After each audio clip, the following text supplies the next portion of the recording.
Hello, আসসালামু আলাইকুম। আশা করি সকলেই ভালো আছেন।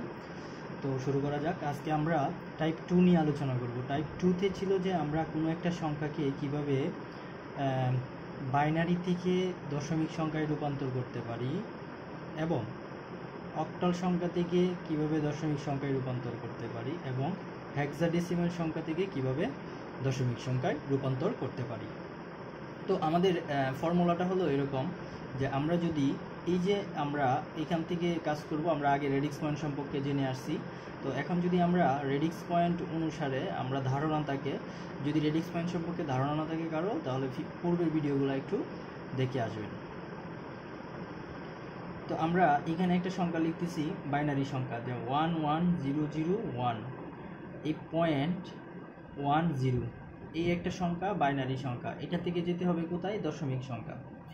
তো দশমিক সংখ্যায় যাওয়ার জন্য যে কাজটা আমাদের ফলো করতে হবে, এটা তো আমাদের পূর্ণ সংখ্যা আর এটা ভগ্নাংশ। তো এটা হলো রেডিক্স পয়েন্ট।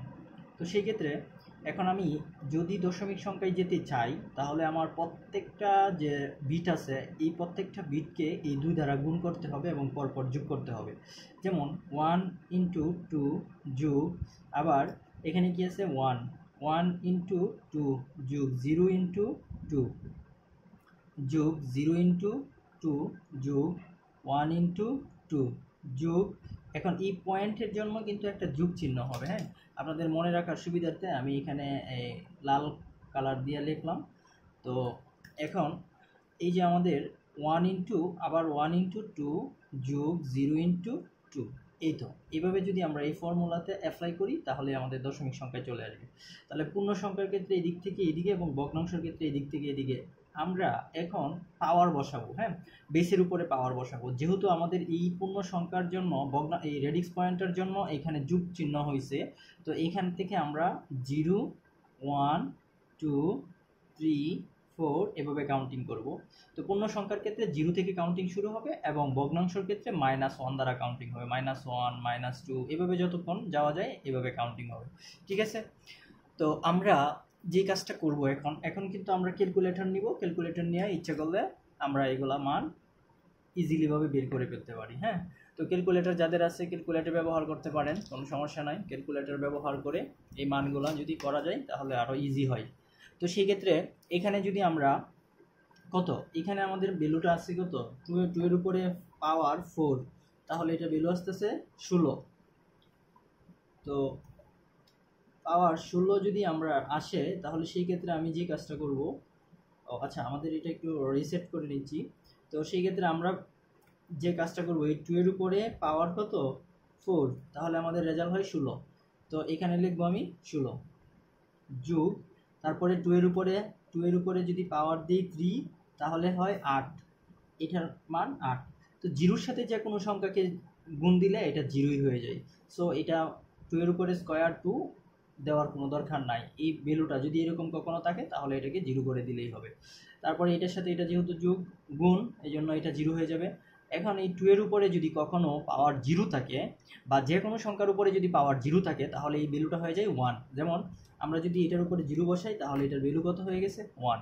এইভাবে আমরা চাইলে দেখতে পারি। হ্যাঁ, তো এরপরে কি আছে, এটা 2 এর উপরে যেহেতু 0 বসবে, এখানে 1 হবে, তাহলে 1 এর সাথে 1 গুণ করলে তো অবশ্যই 1 হয়, যোগ, আর এটা বের করার সিস্টেম কি, যে 1 × 2 ইনভার্স, তারপরে কত, -1, তাহলে -1 আমি চাপলে এখানে 0.5 আমার মানটা চলে আসবে।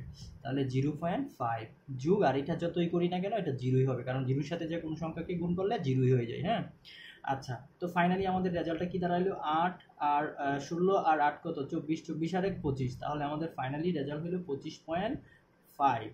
সো এটাই আমাদের রেজাল্ট, এটাই হলো দশমিক সংখ্যা।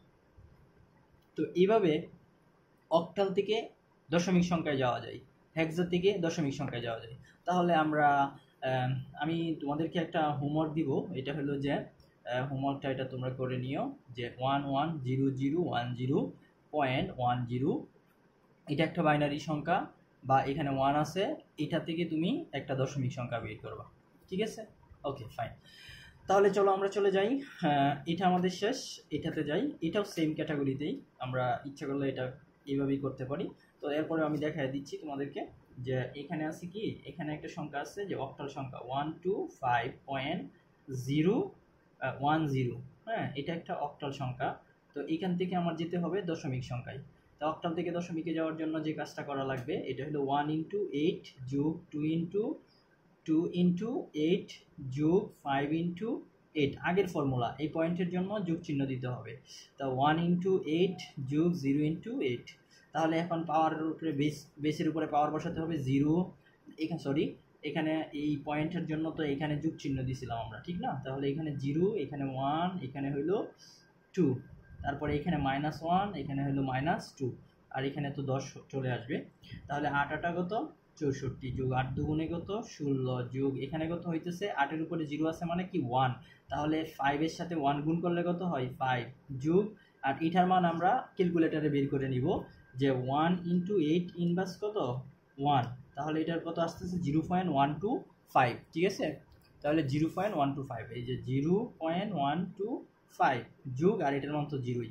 সো দ্যাটস ওয়াই এটাও তো আমরা পেয়ে গেলাম যে আমাদের অক্টাল দশমিক সংখ্যা, অর্থাৎ অক্টাল থেকে দশমিকে বের করার নিয়ম। তাহলে 64 যোগ 16 যোগ 5 যোগ 0.125, হ্যাঁ, তাহলে ফাইনালি আমাদের রেজাল্ট দাঁড়াইছে 85.125, তাহলে 85.125, এটাই হলো তোমাদের আনসার। হ্যাঁ, এটা হলো শেষ। তারপরে যদি বলি যে আমাদের হেক্সাডেসিমাল থেকে দশমিক, সাপোজ মনে করো এখানে একটা সংখ্যা আছে BCD.10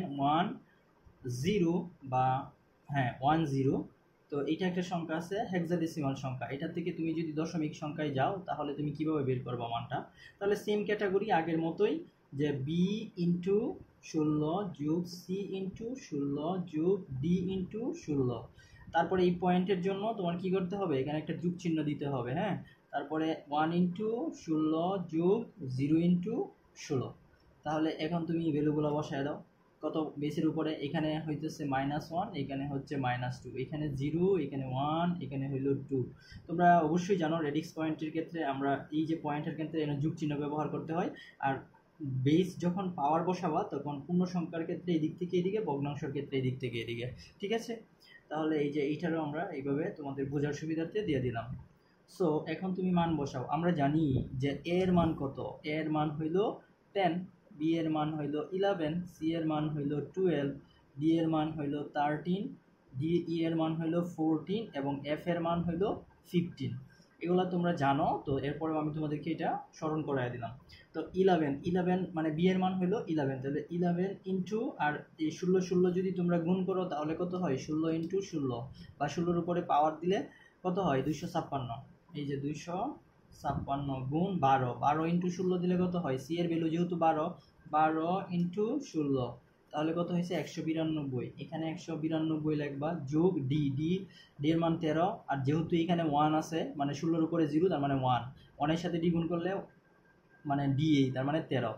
তো এরপরে আছে কি 1 ইন্টু 16 পাওয়ার -1, সো কত আসে 0.0625 0.0625 যোগ, আর এটা তো তোমার যেহেতু 0 আছে গুণ সম্পর্ক, সুতরাং এটা 0 হয়ে যাবে, এটা তোমরা জানো। হ্যাঁ, তো এই ছিল আমাদের ম্যাথের ক্যালকুলেশনগুলা। তারপরে হলো 11 ইন্টু, তুমি চাইলে একসাথে সবগুলা করে নিতে পারবা, আমি ভেঙে ভেঙে তোমাদের দেখাচ্ছি যে 2816 যোগ তারপরে কত 192, আর যদি 13 যোগ করি তাহলে কত হচ্ছে আমাদের 192 যোগ 13, তাহলে হচ্ছে 205 যোগ 0.0625। তোমরা একসাথে করে ফেলবো এটা, হ্যাঁ, তোমাদের বুঝার সুবিধাতে। তাহলে আমাদের ফাইনাল রেজাল্টটা আমরা নিয়ে আসি যে 2816 যোগ 205 যোগ 0.0625। সো দ্যাটস ওয়াই আমাদের রেজাল্ট হচ্ছে 3021.0625। সো এটাই তোমার আনসার। হ্যাঁ, এইভাবে তুমি ম্যাথগুলা করবা। তো তোমাদের জন্য আমি হোমওয়ার্ক লিখে দিচ্ছি, তোমরা এটা বাসায় প্র্যাকটিস করিও যে হোমওয়ার্কগুলো কী কী হবে।